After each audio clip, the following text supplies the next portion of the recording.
ਅੱਜ ਦੀਆਂ ਖਬਰਾਂ ਵੱਲ ਚੱਲੀਏ ਤੇ ਕੈਲੀਫੋਰਨੀਆ ਦੇ ਵਿੱਚ ਬਹੁਤ ਹੀ ਖਤਰਨਾਕ ਫਲੱਡਿੰਗ ਤੋਂ ਬਾਅਦ ਹੁਣ ਜਿਹੜਾ ਕਹਿੰਦੇ ਹੈਵੀ ਸਨੋ ਤੇ ਟੋਰਨੇਡੋਜ਼ ਉਹ ਸਾਊਥ ਵੱਲ ਇਸ ਹਫਤੇ ਆਣਗੇ। ਸੋ ਵੈਦਰ ਪੂਰੇ ਜਿਹੜਾ ਯੂਐਸਏ ਆ ਉਹਦੇ ਵਿੱਚ ਕਾਫੀ ਇਸ ਟਾਈਮ ਦੇ ਉੱਤੇ ਬੈਡ ਹੋਇਆ। 15 ਮਿਲੀਅਨ ਦੇ ਕਰੀਬ ਜੋ ਲੋਕ ਆ ਵਿੰਟਰ ਵੈਦਰ ਅਲਰਟ ਉਹਨਾਂ ਨੂੰ ਜਾਰੀ ਹੋਇਆ ਯੂਟਾ ਤੋਂ ਲੈ ਕੇ ਵਿਸਕੌਨਸਨ ਤਾਈਂ। ਇਸ ਸਟਾਰਮ ਦੇ ਨਾਲ ਕਹਿੰਦੇ ਰੇਨਫਾਲ ਕਾਫੀ ਹੋਊਗੀ। ਕੈਲੀਫੋਰਨੀਆ ਦੇ ਵਿੱਚ ਤਾਂ ਆਪਾਂ ਦੇਖਿਆ ਹੀ ਆ ਵੀ ਫਲੱਡਿੰਗ ਕਿੱਦਾਂ ਹੋਈ ਆ। ਈਵਨ ਡਰਾਊਟ ਸਟ੍ਰਿਕਨ ਸਟੇਟ ਹੈਗੀ ਸਾਡੀ, ਬਹੁਤ ਸਾਰਾ ਸੋਕਾ ਪਿਆ ਆ ਤੇ ਸਨੋਫਾਲ 1 ਤੋਂ ਲੈ ਕੇ 2 ਇੰਚ ਪਰ ਆਵਰ ਦੇ ਹਿਸਾਬ ਨਾਲ ਨੇਬਰਾਸਕਾ, ਸਾਊਥ ਵੈਸਟ ਮਿਨੇਸੋਟਾ ਇਹਨਾਂ ਏਰੀਆ ਦੇ ਵਿੱਚ ਪਊਗੀ। ਤੁਸੀਂ ਇੱਥੋਂ ਅੰਦਾਜ਼ਾ ਲਾ ਸਕਦੇ ਹੈਗੇ ਆ।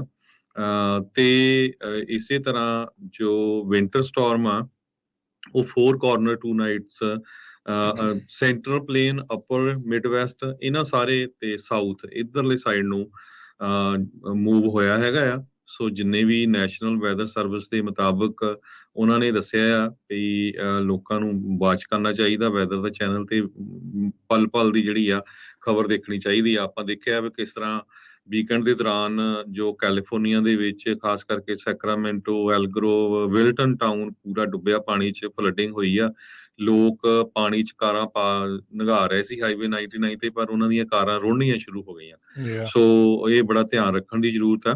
30 ਮਿਲੀਅਨ ਦੇ ਕਰੀਬ ਲੋਕ ਮਜ਼ੂਰੀ ਤੋਂ ਲੈ ਕੇ ਗੋਲਫ ਕੋਸਟ ਤੱਕ ਜਿਹੜੇ ਆ ਇਸ ਜੋ ਨਵਾਂ ਹੁਣ ਵੈਦਰ ਫੋਰਕਾਸਟ ਆਇਆ ਉਹਦੇ ਨਾਲ ਅਫੈਕਟਡ ਹੋਣਗੇ। ਕੈਲੀਫੋਰਨੀਆ ਦੇ ਵਿੱਚ ਵੀ ਇਸ ਹਫਤੇ ਹੋਰ ਫਲੱਡਿੰਗ ਆ ਸਕਦੀ ਹੈਗੀ ਆ। ਜੀ ਬਿਲਕੁਲ। ਅਣਕਿਆਸੀ ਜਿਹੜਾ ਇਹ ਮੀਂਹ ਇੰਨਾ ਜ਼ਿਆਦਾ ਪੈ ਰਿਹਾ, ਉਹ ਤਾਂ ਦੇਖੋ ਬੜੇ ਚਿਰ ਤੋਂ ਉਡੀਕ ਸੀਗੀ ਵੀ ਵੱਧ ਤੋਂ ਵੱਧ ਮੀਂਹ ਜਿਹੜਾ ਉਹ ਆਵੇ। ਪਰ ਅਚਨਚੇਤੇ ਜਦੋਂ ਧਰਤੀ ਜ਼ਿਆਦਾ ਸੁੱਕੀ ਹੁੰਦੀ ਹੈ ਤੇ ਉਹਦੇ ਤੇ ਮੀਂਹ ਪੈਂਦਾ ਹੈ ਤੇ ਫਿਰ ਫਲੱਡਿੰਗ ਦੇ ਚਾਂਸਿਸ ਜਿਹੜੇ ਉਹ ਜ਼ਿਆਦਾ ਵੱਧਦੇ ਆ। ਪਿਛਲੇ 3 ਸਾਲਾਂ ਤੋਂ ਸੋਕੇ ਦੀ ਮਾਰ ਚੱਲ ਰਿਹਾ ਕੈਲੀਫੋਰਨੀਆ, ਉੱਥੇ ਇਹ ਜਿਹੜੀ ਸਥਿਤੀ ਆ ਬਣ ਚੁੱਕੀ ਆ। ਤੇ ਹੁਣ ਜਿਹੜਾ ਹਰਜੋਤ ਸਿੰਘ ਜੀ ਬਰਫਬਾਰੀ ਜਿਹੜੀ ਹੋ ਰਹੀ ਆ, ਅੱਜ ਜਿੱਦਾਂ ਤੁਸੀਂ ਦੱਸਿਆ ਵੀ ਜਿਹੜੇ ਸੈਂਟਰਲ ਪਲੇਨਸ ਦੇ ਕੁਝ ਸੂਬੇ ਆ ਉੱਥੇ ਅਚਾਨਕ 1 ਤੋਂ 2 ਫੁੱਟ ਤੱਕ ਜਿਹੜੀ ਬਰਫ਼ ਆ ਉਹ ਵੀ ਉੱਥੇ ਪੈ ਸਕਦੀ ਆ। ਜਿਹੜਾ ਐਟਮੋਸਫੇਅਰਿਕ ਰਿਵਰ ਜੋ ਕੈਲੀਫੋਰਨੀਆ ਦੇ ਵਿੱਚ ਜਿਸ ਦਿਨ ਦਸਤਕ ਦਿੱਤਾ ਸੀ, ਇਹ ਹੁਣ ਸਿਆਰਾ ਦੀਆਂ ਪਹਾੜੀਆਂ ਨੂੰ ਟੱਪਦਾ ਹੋਇਆ ਦੂਜੇ ਪਾਸੇ ਹੋਰ ਸੂਬਿਆਂ ਦੇ ਵਿੱਚ ਦਸਤਕ ਦੇਵੇਗਾ, ਜਿੱਥੇ ਇਹ ਭਾਰੀ ਬਰਫ਼ਬਾਰੀ ਜਿਹੜੀ ਉਹ ਲਿਆ ਸਕਦਾ ਹੈਗਾ ਆ।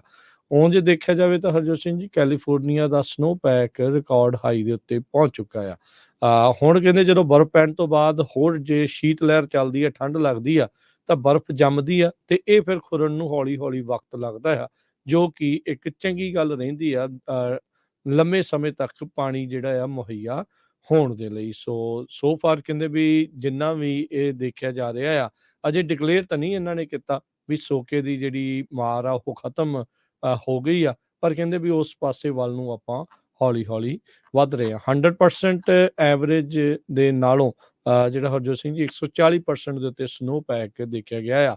ਲਾਸਟ ਟਾਈਮ ਜਿਹੜਾ ਸਭ ਤੋਂ ਵੱਧ ਸਨੋ ਪੈਕ ਹਰਜੋਤ ਸਿੰਘ ਜੀ ਹੋਇਆ ਸੀ, ਉਹ ਦੇਖਿਆ ਗਿਆ ਸੀਗਾ 2010-2021 ਦੇ ਵਿੱਚ। ਉਦੋਂ 220% ਸਨੋ ਪੈਕ 30 ਦਸੰਬਰ ਤੱਕ ਜਿਹੜਾ ਉਹ ਮੈਜਰ ਕੀਤਾ ਗਿਆ ਸੀਗਾ ਤੇ ਓਵਰਆਲ ਅਪ੍ਰੈਲ ਦੇ ਵਿੱਚ ਵੀ ਉਦੋਂ 160% ਦੇ ਉੱਤੇ ਸੀਗਾ। ਪਿਛਲੇ ਸਾਲ ਸਨੋ ਤਾਂ ਠੀਕ ਪਈ ਸੀਗੀ ਹਰਜੋਤ ਸਿੰਘ ਜੀ, ਇੰਨੀ ਕੀ 160% ਹੀ, ਪਰ ਖੁਰ ਜਲਦੀ ਗਈ ਤੇ ਸੀਜ਼ਨ ਦੇ ਖਤਮ ਹੋਣ ਤੱਕ ਇਹ ਸਨੋ ਪੈਕ ਸਿਰਫ 37% ਦੇ ਉੱਤੇ ਰਹਿ ਗਿਆ ਸੀ। ਹੁਣ ਇਹ ਦੇਖਣਾ ਹੋਊਗਾ ਵੀ ਇਸ ਸਾਲ 2023 ਦੇ ਵਿੱਚ ਕਿੱਦਾਂ ਜਿਹੜਾ ਉਹ ਰਹਿੰਦਾ। 100 ਤੋਂ ਵੱਧ ਸੈਂਸਰ ਇਹਨੇ ਸਿਆਰਾ ਨਵਾਡਾਸ ਦੇ ਵਿੱਚ ਲਗਾਏ ਨੇ ਤੇ ਉਹ ਜਿਹੜੇ ਇਸ ਟਾਈਮ ਅਨੁਮਾਨਿਤ ਆંકੜਾ ਜਿਹੜਾ ਆ 160% ਦੇ ਉੱਤੇ 140% ਦੇ ਉੱਤੇ ਸੌਰੀ ਜਿਹੜਾ ਆ ਉਹ ਦੱਸ ਰਹੇ ਨੇ।